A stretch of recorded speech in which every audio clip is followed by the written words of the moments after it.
welcome back to the next episode of Back to Birding, everybody. This is Luke Thompson. We don't have any Patrick today because I'm with David Hollie again, and so we were talking Lesser Antilles, and then we realized we had gotten to like 1.5 islands in an hour and like 5 minutes, and so this is actually the same day, and Patrick had to leave to do homework, school or whatever. My strategy is just to not do the homework and then figure it out later. That is a strategy. Anyways, we're going to be continuing to talk about David's Lesser Antilles trip from this summer. So to recap, what's the the basic intro stuff that we've covered already? Yeah, so we've talked about Martinique and we've talked about most of Dominica, but I think if we want to recap like the overall stuff, we've been talking about a lot of the cool island endemism that is throughout these islands. That like each island, yes, they share some cool things. Like all the islands have banana quits, but I don't know, if we get a banana split, then they may not all have the same banana quit. Which that is honestly, if that ever happens, I'm going to be so pumped just so I can say banana split in a serious context. By the way, we didn't even talk about banana quit at all. But yeah, like the islands share stuff. There's a lot of birds that are common amongst them, but like they each have their own little spice. Like whether it's a warbler or a parrot or hummingbirds. It's really, really cool, really, really special. Low quantity of species down there, but really, really high quality, and it has the potential to offer like a lot of really magical experiences. At least for me. So what we said at the end of the last episode is basically you saw 111 species that are currently countable. So probably something like 120-ish. Yeah. That will in the future be hopefully 120, but that's something like in a morning in Colombia or Ecuador or Peru, you could get less than an hour. You can easily get that. But you spent your month that you had off between med school to go to Lesser Antilles and see all these very unique, very cool birds. So. Yeah, and like the thing is, I've experienced both worlds because like I've been to Ecuador and like gotten 400, 500 species in 2 weeks, which is incredible. It's beautiful. It's amazing to do that. Like it's a wonderful, exhilarating experience. But I spent like twice the time in the Lesser Antilles and got a quarter of the species. But honestly, this is either my favorite trip that I've ever done or top two, which is saying a lot. See, the problem is I don't know if it counts as a trip because I spent 6 months in Australia. Okay, that is probably like my next, like that would be the competing thing because they have fairy wrens, and even though they're not troglodytes wrens, they're not Troglodytidae the family, they're honorary wrens in my mind. Do they act like wrens? Yeah, they're very feisty, and that's to me that is an honorary wren. Like, so do you like like chickadees and stuff? Yeah. too? Oh, yeah, absolutely. Because they're feisty? Yeah, exactly. If I'm giving like the fairy wrens the honorary wren title, then I pretty much have to give like kinglets and chickadees and titmice and all those some things. Sparrows. Yeah, some sparrows. Because I was out in the cattail marsh at Baylor yesterday, and I just like pished, and like 15 sparrows would come in. Yeah. No, it's honestly that's the big thing. But what's even more important, like the what gives the fairy wrens like the extra honorary wren-ness is they hold up their tail like a wren does. Yeah. And to me, that just like that adds to it. I love small little round birds that hold up their tail. Like it's just extra special. And the fairy wrens are just stunning. Oh, yes. Fantastic. Okay. How did we get to Australia already, though? Oh, we were talking because I was talking about the fact that, yes, I only saw 111 species in almost 30 days. It's 4 weeks. It still is like probably one of my, it is either the favorite or amongst the top 2 or 3 favorites trips that I've ever done. And I think only is 30 some species were lifers. So like that it's not about the numbers for me. It's the experience of it. Like just experiencing these really cool small island endemics. It's just super special to me. I mean, and I love that honestly because I think that I think I've talked about this in other episodes too. I think we are too list obsessed. I think that detracts from the experience so much.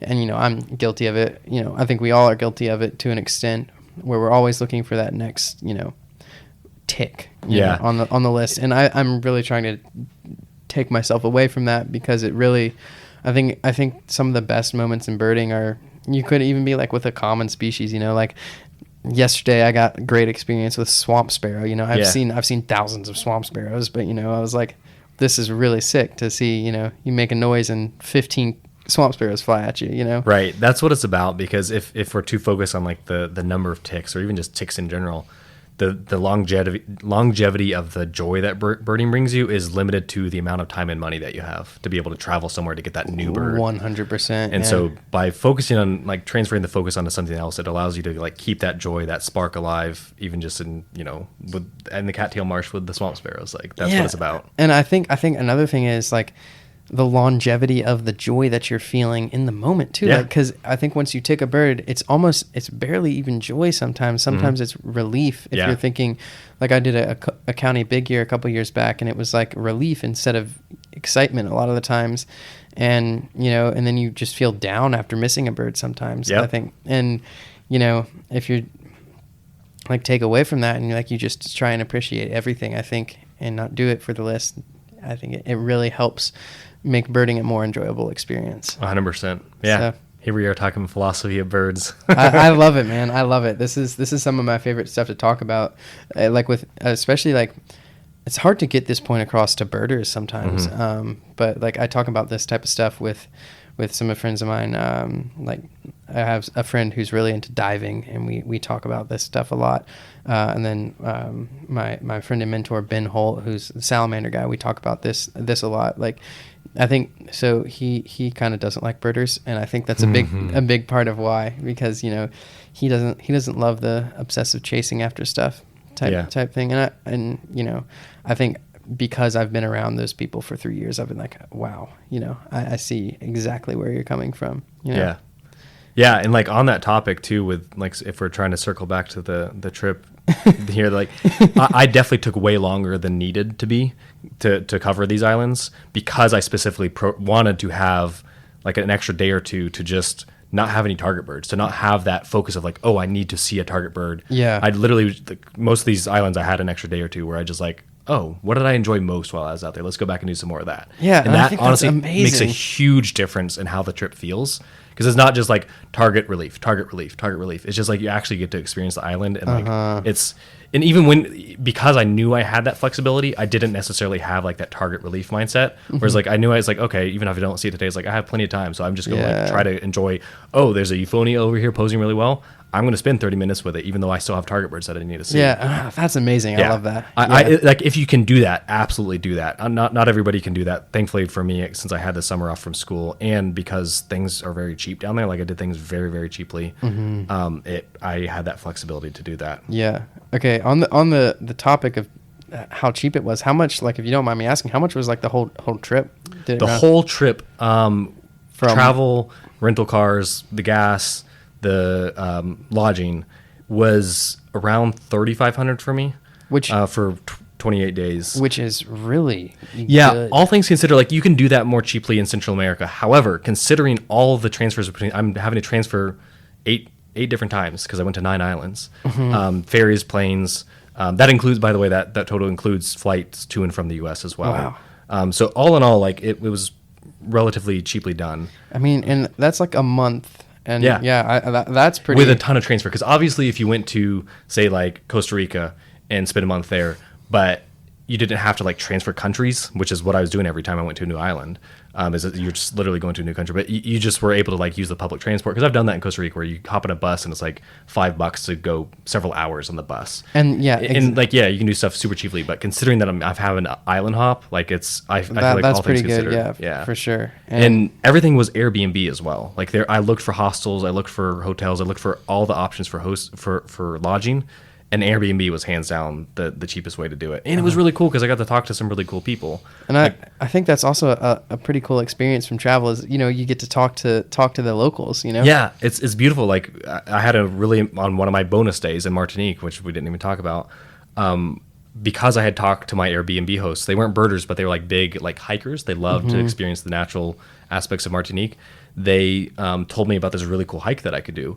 Really? And so I did. It was like a 15-kilometer hike, and they set it up. There was no cell signal there, but they set it up for me. They're so cool. They were amazing people. They called one of their, because I didn't speak French, but they called one of their people that they had worked with before that has a boat that would pick you up at the other end.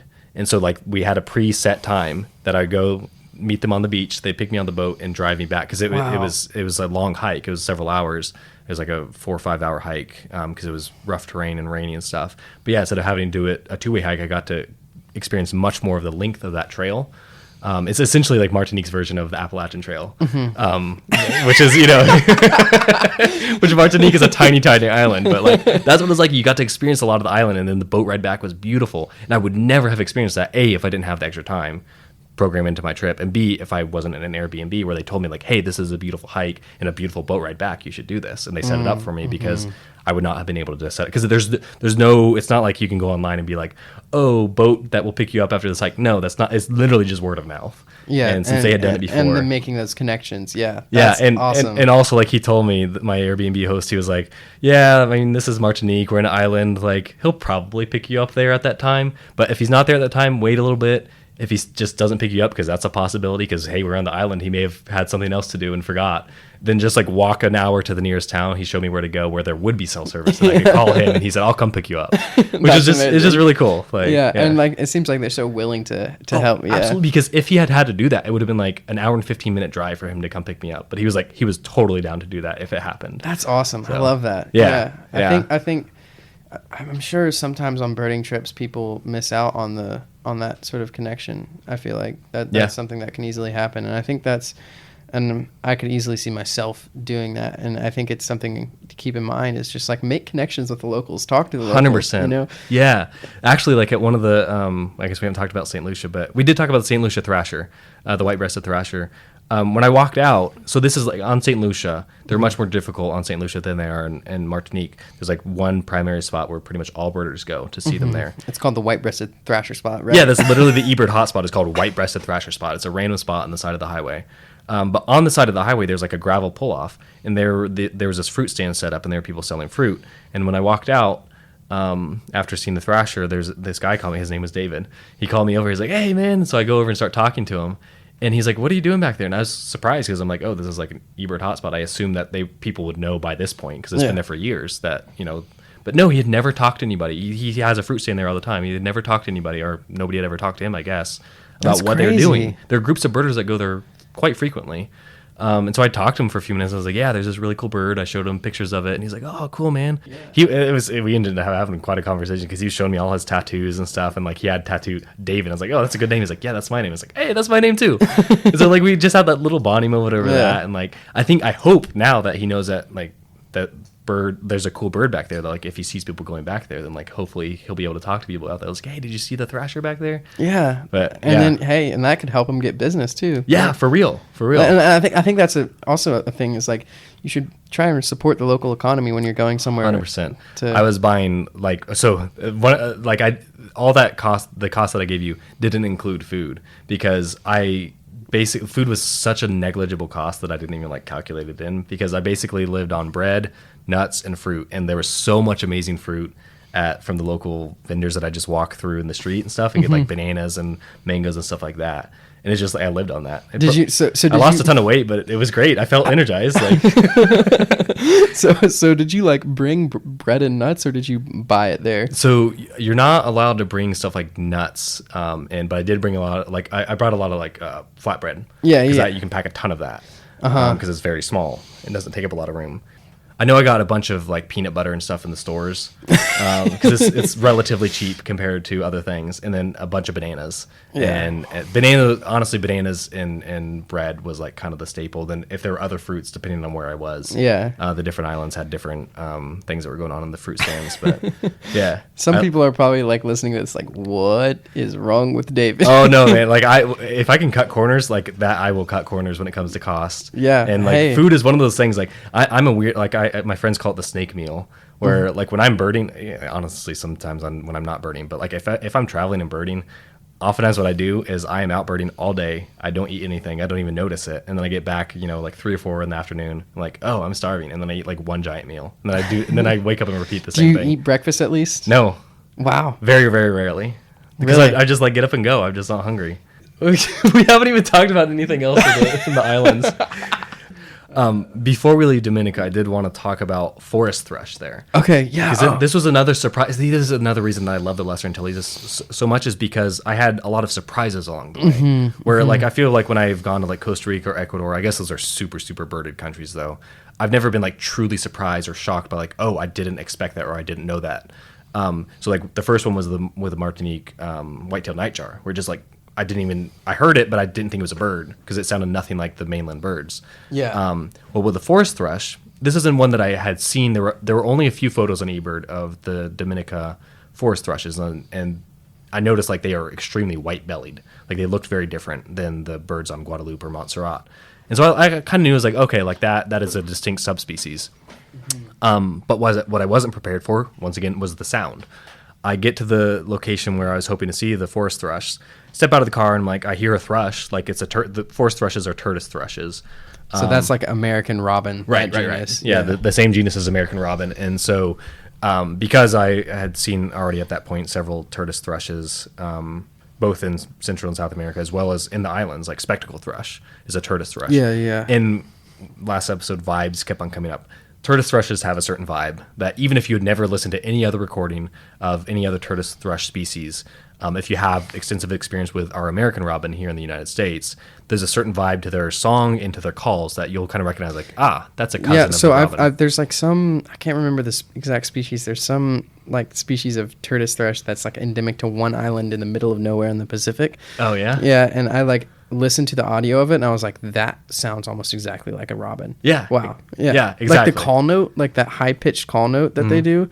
You know what I'm talking about? Yeah, they're like, see. Yeah, like that was so similar. And I remember when I was seeing like clay colored thrushes, they had a similar note like that. Yeah. Yeah. So when I got to this place with the that was decent for the forest thrush, they were somewhat irregularly seen there, but that was I realized that was the case for pretty much all the species there, with a rare exception, just because it's so underbirded. And I step out of the car and immediately hear a Turdus thrush, and I was like, oh, but that's not the forest thrush, because the recordings I had listened to, because there were none from Dominica, were from Guadeloupe and Montserrat. And so I stepped out, I was like, okay, yeah, that's definitely a thrush, but it's not. It's probably, it kind of has like, it's not quite like spectacle thrush, because that's a very common bird in several of the islands there. But I was like, it's close enough to spectacle thrush that that's probably what it is.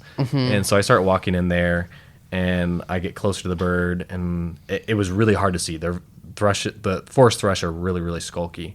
But as I'm looking for it, all of a sudden I hear this really hard smack, like a smack call. It's kind of like a really harsh brown thrasher or fox sparrow, which is not what, like, American robins do nothing like this. Yeah, I didn't even know any Turdus thrush did anything like that. Forest thrush do that, and I heard that smack. I was like, oh, that's a forest thrush, because it's a very distinct call note that they do. That's nothing like American robin or spectacle thrush. Spectacle thrush have like little chuckle calls, kind of like American robin. Yeah. And I was like, oh my goodness, that's a forest thrush. And I was like, okay, maybe that's just a weird individual.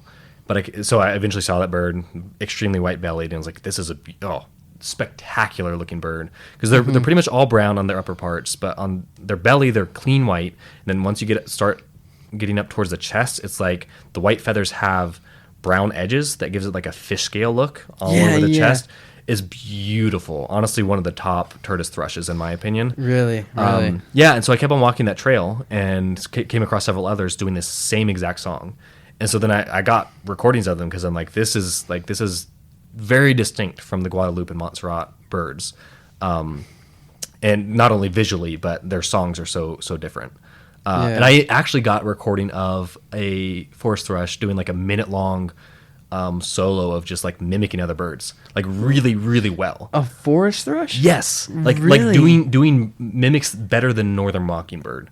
Like, because when actually I was listening to the recording today, and at first I was like, oh, I forgot to edit this recording, because it starts out and it's like, oh, that's a Caribbean Alania. Normally I cut out stuff if it's like 10 seconds of other birds before it gets to the main bird that I submitted for. It's like, oh, I forgot to edit this.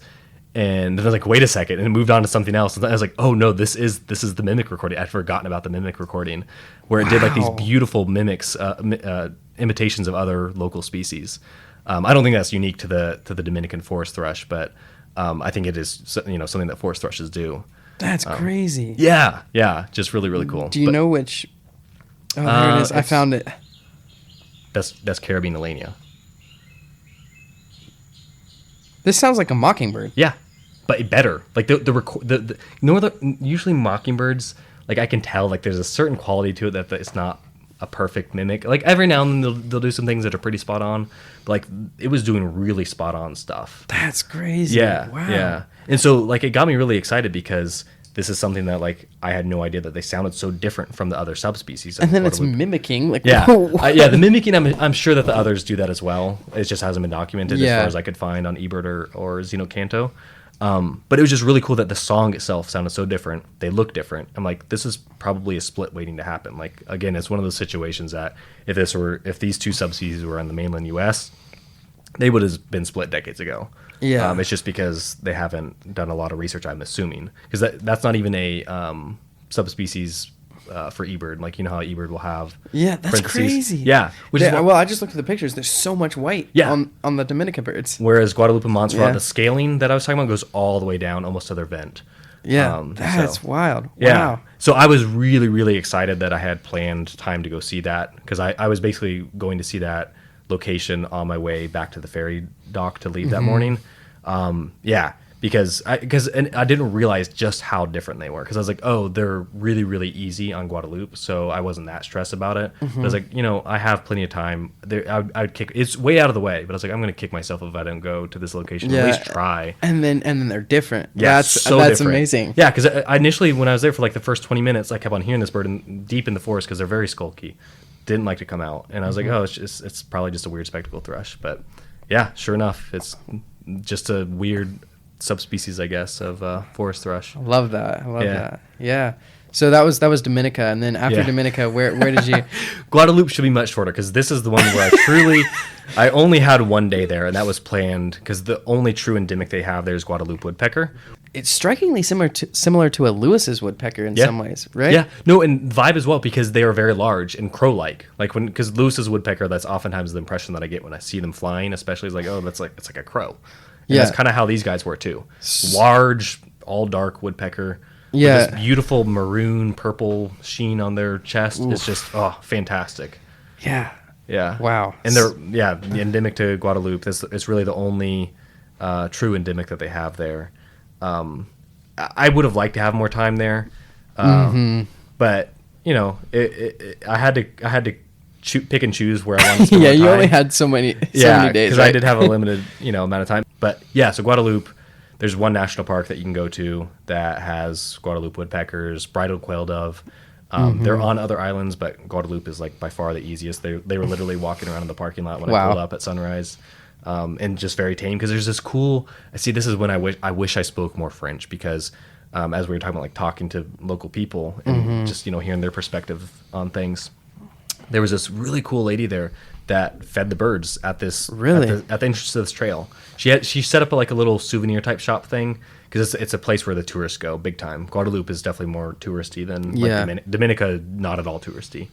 But I tried to talk to her, and she tried to talk to me. She was telling me about some of the cool birds that she sees, and like when I was photographing the quail dove, she told me she was telling me, oh, there's the bird wine throat, and she was trying to describe to me. She's pointing out a purple-throated carib, which has a beautiful purple throat that was right behind her, and I got to photograph that. She was so excited to share that with me. It was really cool. That's awesome. But like I wish I had the language skills to speak to her because she feeds the birds. She has, I don't know what she was feeding them. I couldn't really tell. It was I think it was like bread that she crumbled up, and she was tossing out to the Lesser Antillean bullfinches and the bridal quail doves and the brown tremblers and pearly-eyed thrashers. And what is a brown trembler? Brown trembler. Oh yeah, so tremblers. There are two species of tremblers, both in the Lesser Antilles. Brown trembler and gray trembler, and they are a species of thrasher. Oh really? Wow. Yeah, they're mimics, and they're called tremblers because they frequently take their wings and kind of quiver them. Almost, it reminded me of like a fledgling bird. You know, fledglings will like quiver their wings when they're begging. That's what they habitually do that as they're zipping around. So like you can see them from a distance fly up to a tree, not even have to lift your bins, and just see that quivering wings. It's like, oh, that's a trembler. That's weird. That's interesting. I wonder what that behavior is from. I'm not sure. I guess this is like one of those weird things that happens with islands. Are there like more weird behaviors like that? I don't know. I've never really thought about that. Because I feel like it's weird to us because we don't have anything that's like that here, but there's all sorts of behaviors that might be considered weird. That like I don't know with a trembler because like I don't know if it has anything to do with like, you know how mockingbirds will like flick out their wings Yeah. and then pull them back? And there's all sorts of hypotheses about what they're doing with that. If that's like to maybe try to flush up insects as they're zipping around on the ground. Yeah. Or what that is, what's going on. But it almost seems like it could be related to that. Yeah. Because it's a similar type of thing, except instead of like holding them out and keeping them stable like mockingbirds do, they quiver them. Mm-hmm. So, yeah. I don't know. That's interesting. But I mean, they are related to mockingbirds in the same family. So I don't know if it's common with that or if it's completely its own thing. Yeah. But yeah, these birds like clearly had a relationship with this lady because they were so tame with her, but not with me. That's awesome. It was really cool. Like I did get to photograph some of them because once I hung out with her long enough, then they kind of like warmed up to it. But for a while there, it was like, you know, anytime I would approach, like, nope, they're gone. But like they would literally be feeding right at her feet. And she did this every morning. It was really cool. I love that. Wow. Yeah, That's yeah. cool. That's cool. Yeah, and that's honestly that was pretty much. Oh, and then the forest thrush in Guadeloupe. When I heard them there, I was like, okay, this sounds exactly like what I was expecting them to sound like. Mm-hmm. And it really reinforces like, okay, yeah, this is a very different bird than the birds on cool. Dominica. Wow. So yeah, Nice. and then that's Guadeloupe. That one, I think there's a lot more that you can do there, non-bird wise. But for me, because of the way that the ferry schedule worked out, like I had that one day. And that was enough. Day. Yeah, I had one full day because I came in after dark and had a full day and then left first thing in the morning. Mm-hmm. And of all the islands for that to happen to with the ferry schedule, that was the one to have. Cause and it's funny because that's the largest island, right? It is. It's the largest island as far as land area goes. I wonder why largest island only one endemic. That's I don't know. I don't know. I know there's a lot more development there because the population is much bigger there. Mm-hmm. It's one of the French territories. It's much more modern. Compared to the other islands.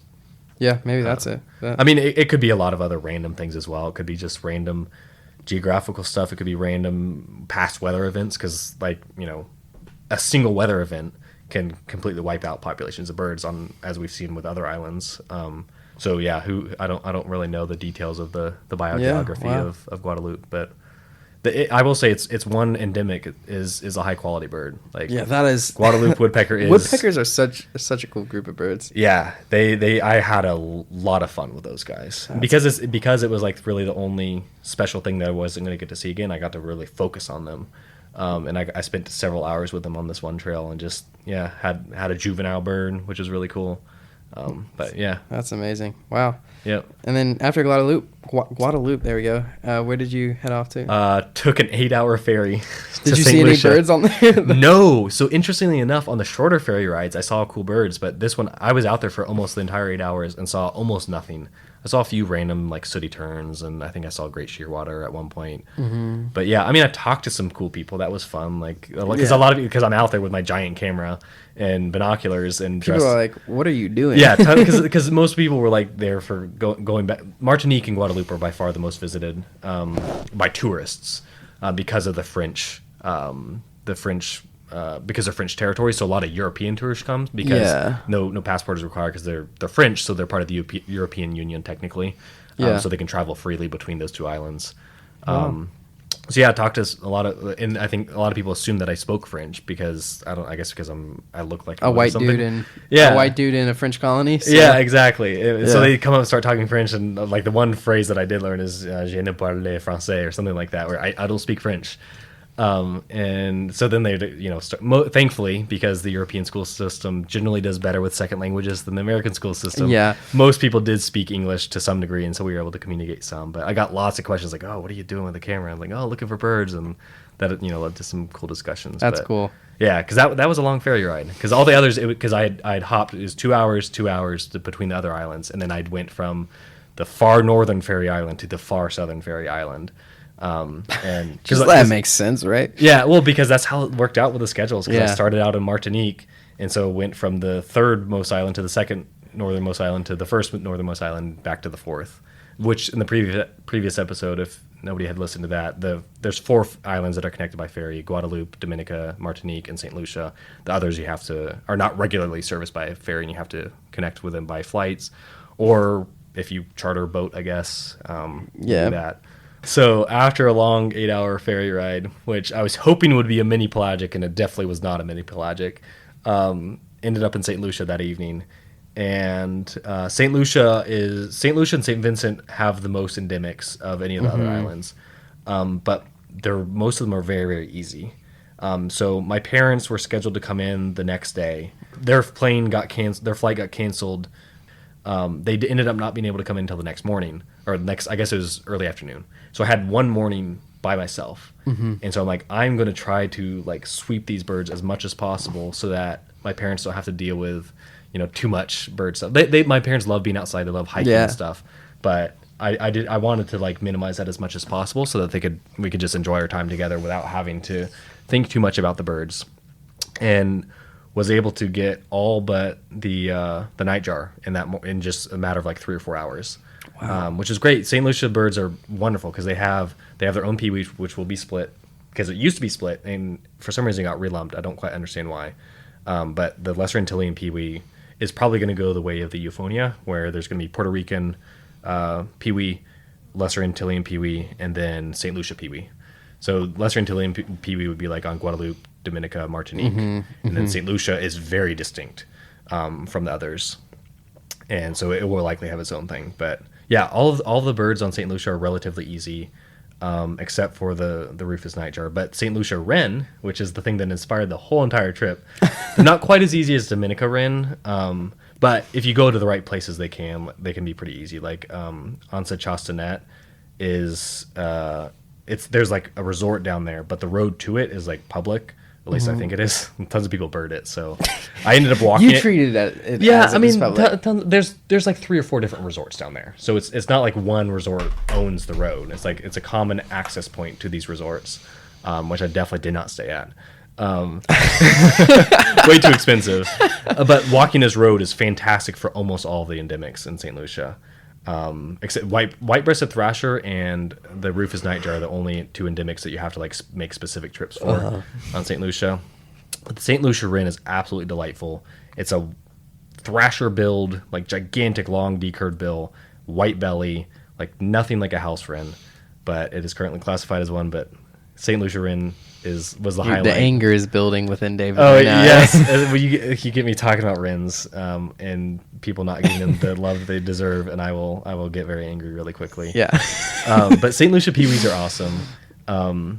They make these cute little peep song. They like our peewees here in the U.S. Have like a song and a call, like the Eastern Wood peewee. Like you can make like, okay, that's a song and that's a call.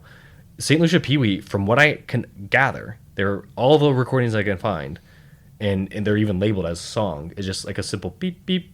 That's it.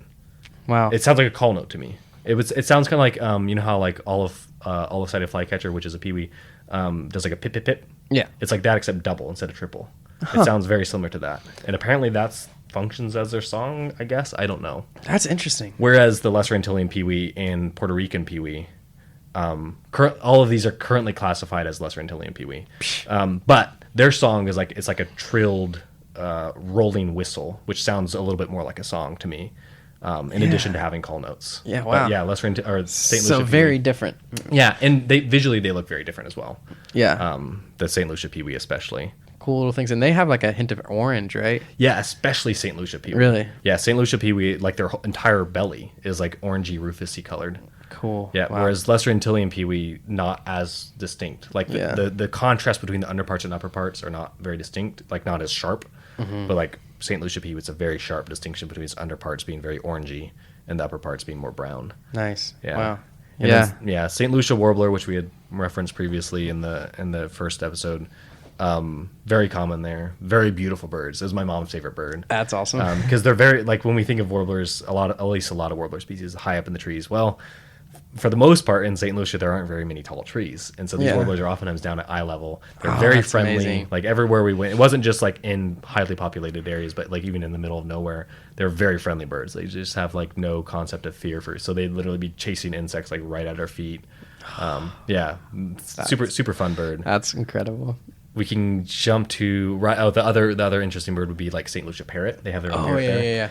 And Rufous nightjar, the St. Lucia subspecies. So and they're probably a different. Or I don't know. Vocally, I don't hear much difference when I listen from recordings from like Brazil, and listen to the recordings there. But that's the weird thing for me. And that's why I don't think there's been enough research into the white-tailed nightjar, because white-tailed nightjar vocally was completely different.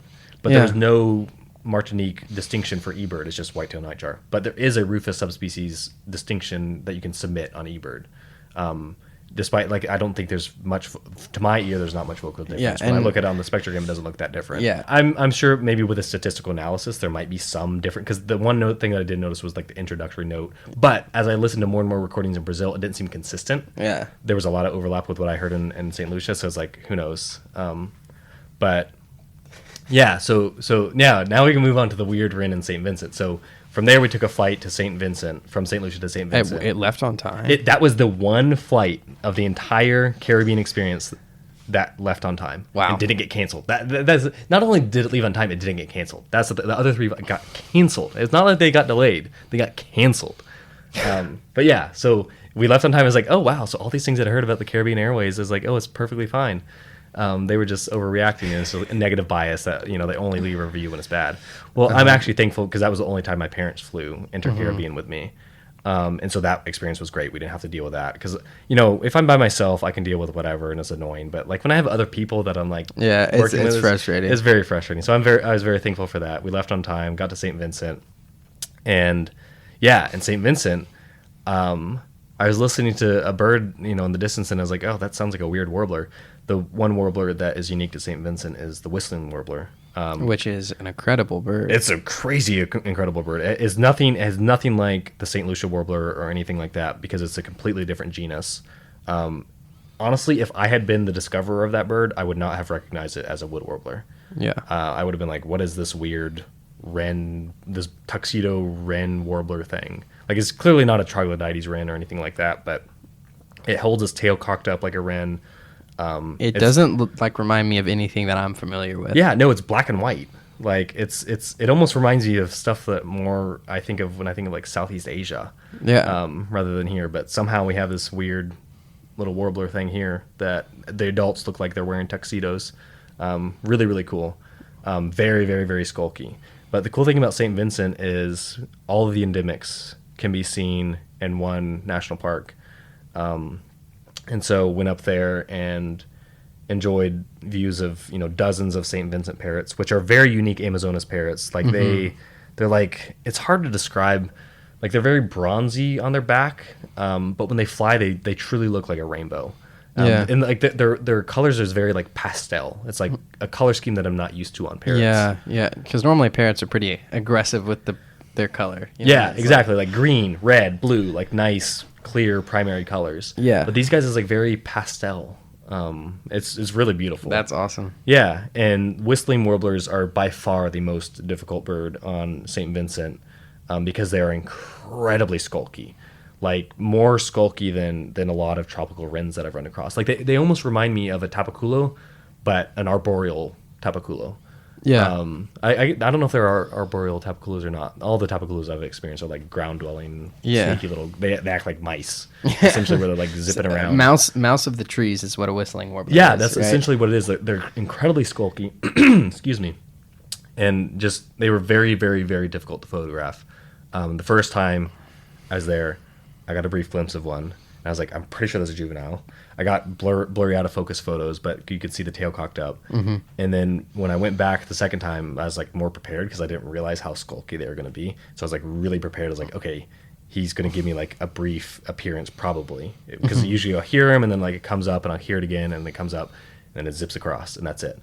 And so I was able to like nab some photos and it turns out like they're the only photos at the time, I don't know if they still are, of juvenile whistling warbler on eBird. Wow. Which I was at first I was like a little bit sad. I was like, oh, I didn't get to see an adult, but at the same time I was like, okay, there aren't good photos of juveniles out there. Did you ever see an adult? Or no, I didn't. Yeah, or I think I might have on the first time I might have gotten a brief glimpse of one with the juvenile, but I never got a good look at one.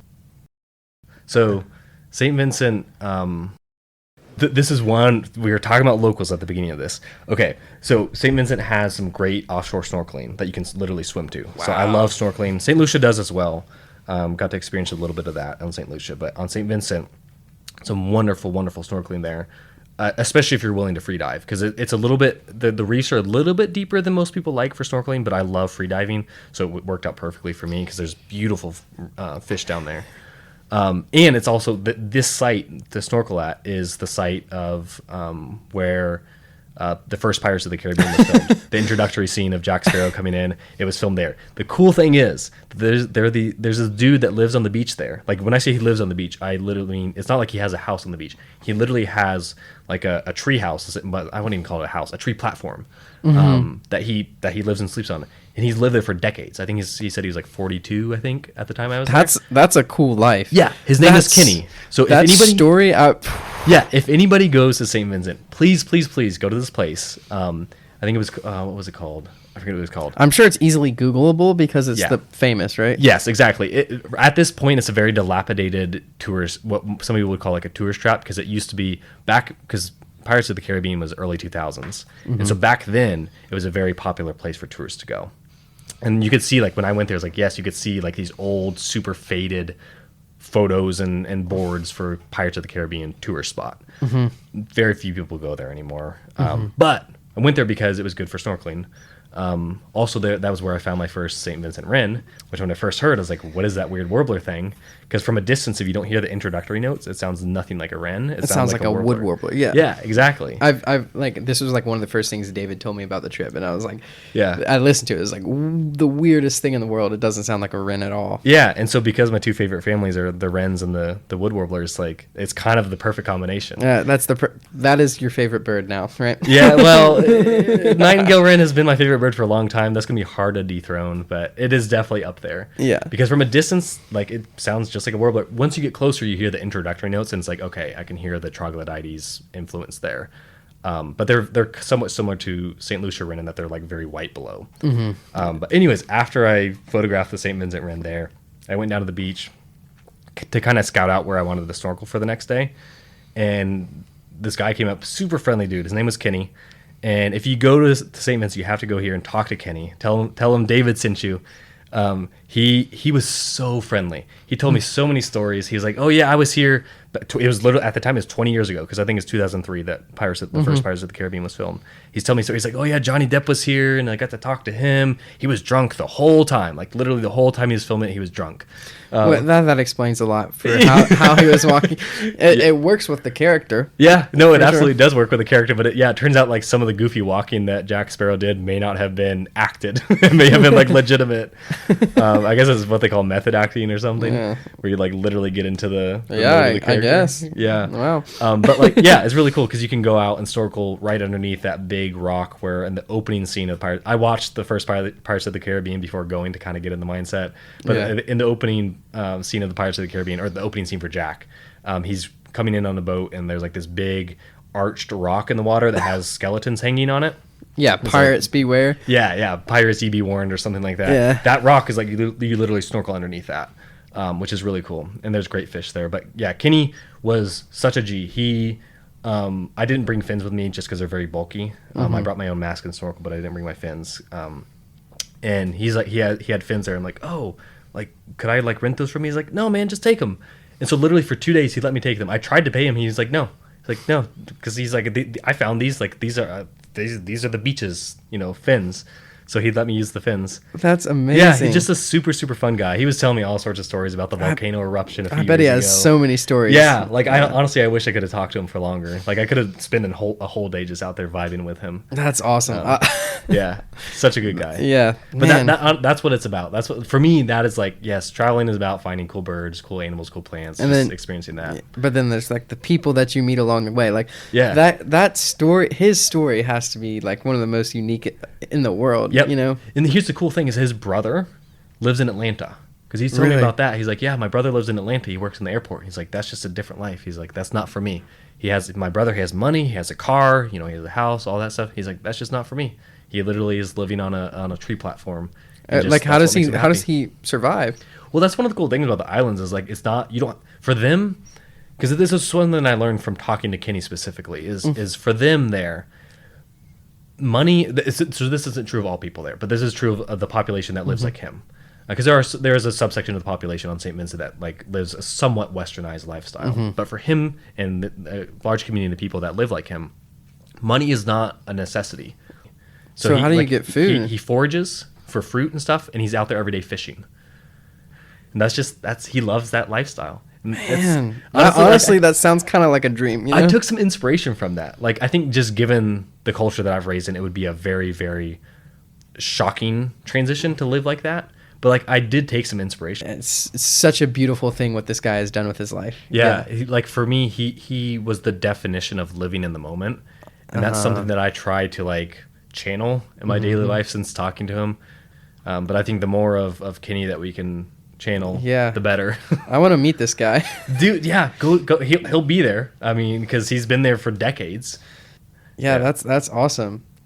Wow, that's the biggest tangent on the podcast. Yeah, but honestly, that's honestly, that is, to me, all these experiences combined, I think is what makes this one of my favorite trips that I've ever done, is because it is not just about the birds. It is not just about the cool animals and plants and scenery and stuff like that. It's like all of these things wrapped up with the human experience as well. The cool biogeography, the amazing island endemism, wrapped up with these just really cool experiences. Honestly, like life-changing conversations with these people.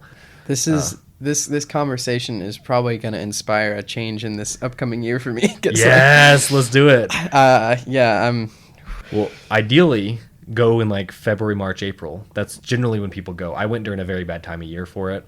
That would be the perfect time for me to go. Yeah, there you go.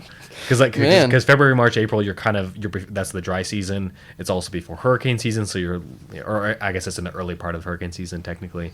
So you're slightly less likely to get hit by that. Because I guess I don't think we're definitely not going to get to the other islands. So I'll just kind of like fast forward and like I had 3 canceled flights that had to spend the night, and everything got delayed and everything got pushed back, and I ended up missing an entire island because of it. Even though I had planned 2 buffer days, and the 2 buffer days was not enough to factor in for the Caribbean travel. But yeah, this was at the end of the trip when all these cancellations happened. And so at that point, I was just kind of like along for the ride, seeing what happened, having fun, talking to people in the airport. Because oftentimes we were there for 8+ hours as they delayed. Because like the first time it happened, it delayed, and then they canceled. I was like, oh, okay, cool. The next time it happened, the first time they said delay, I was like, just please cancel it so that we don't have to spend 8 hours in the airport. And they never did. They waited till 10 p.m. every time to cancel. Of course. But at the end of I was at the end of the trip. I had so much fun, so many amazing experiences that at that point I just kind of let it happen. Yeah, I mean this sounds like the trip of a lifetime. Yeah, because all of that stuff happened after the Kenny talk, and it made a difference. Really? Yeah, because Kenny was on St. Vincent. All the crazy stuff happened after St. Vincent, because Grenada was the next island I went to, and that's when everything started to fall apart. It was after Grenada. So we have like maybe 2 minutes here. I know on Grenada you got great experience with a dove, right? Yeah, Grenada dove, which is a very it's an endangered species. They're similar to the white-breasted thrasher in Martinique. They're only on this tiny little jut of land on Grenada, on the south part of the island. They're doing well down there. Like I heard them as soon as I walked up to the Grenada dove location. There's like a little national park there. They're very much like white-tipped doves. Like if you're familiar with those in like Texas or Central America. Can be a little bit skulky sometimes. As can white-tipped, right? Yep, exactly. Although with feeders, white-tipped doves can be easily photographed in South Texas when they come into the feeders. But if you're talking just walking through the forest, oftentimes your experience is you see them flush up. Thankfully, I got lucky with the Grenada dove on my second day there and got pretty decent photos. Barbados, I didn't even plan to stay there. I had like a 3 or 4 hour layover that I was planning to go see them, and that you got would be sufficient. But it got canceled, so I ended up staying there. Second Western Hemisphere record of House Swift that we lucked into at the hotel that the airport put me up into. That's like a Southeastern Asian bird? Yeah, House Swift can be European as well. Oh, it can be? Yeah, I think they're... Or do I have that backwards? No, you're right. House Swift is... Because the conversation was whether it was House Swift or whether it was Little Swift or there's another African Swift that it was very similar to. But from what I understand, the Dutch Swift experts confirmed for us that it was House Swift. We don't have time to dive into this. That was a whole other thing. But that is stupid. Yeah, just complete luck. How? The hotel how did that bird get there? Yeah, I don't know, man. I'm assuming it had like several stops along the way. I don't know if it came from the east or came from the west, but because I think either way it'd be an incredibly long distance flight. That's just one of those things where it's just you luck into something like that, because I would not have been it was like the Hilton hotel that the airport put me up into. That's crazy. Yeah. Well, Yeah, it was great having you on, David. And yeah, maybe we'll talk again sometime. Once you're out of med school, we can talk about another trip that you go on. Absolutely, So, yeah. It's great to be here. Glad to share. Hopefully somebody, at least one person, goes to the Lesser Antilles besides you, Luke, because of this, because it needs more attention from birders. So please, birders, please go to the Lesser Antilles. It sounds phenomenal. Yeah. So yeah, this was Back to Birding with Luke and no Patrick, but with David Hollie, his replacement for now. I'm playing Patrick. Yeah, David doesn't have the time for that. That's fair. All right, well, we'll see y'all next week.